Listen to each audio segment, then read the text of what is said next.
busy week for earnings. Let's get Jim Cramer's take on Caterpillar's numbers out today. Jim? Big Dow stock, they guided down to $3.50 next year. When Goldman Sachs issued its sell call on Friday, they predicted that they might be able to use that lowball number. What people were surprised at was that Caterpillar actually did the number for the fourth quarter that they said. There's been a series of guide downs. On this particular one, they did not guide down that. They did not have anything good to say about 2016 capital expenditures.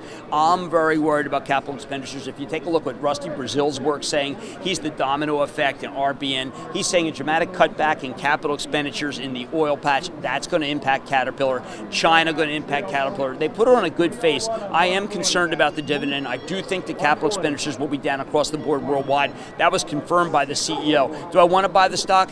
I think that at $3.50, I am concerned about the dividend, but my hat is off to them. I didn't think that they would be able to maintain just the kind of decline in revenues that they did. It was a better quarter than I thought, and the Goldman sell did not get down to a point where people are now buying it back to where it was before the sell. Jim, does it tell us something more broadly about the health of earnings overall? No, Caterpillar is a direct read on oil in China, I think, and not as much on construction.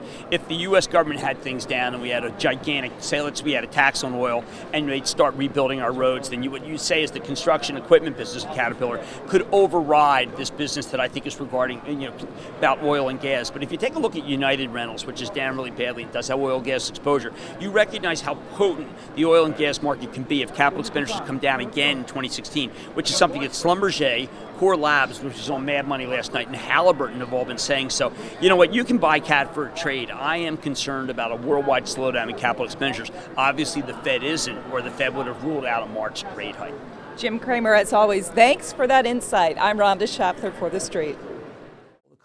To get more of Jim Cramer's investing ideas, as well as a peek at other stocks he owns in his multi-million-dollar charitable trust portfolio, subscribe to Action Alerts Plus. Sign up for Action Alerts Plus at getcrameredge.com. That's getcrameredge.com.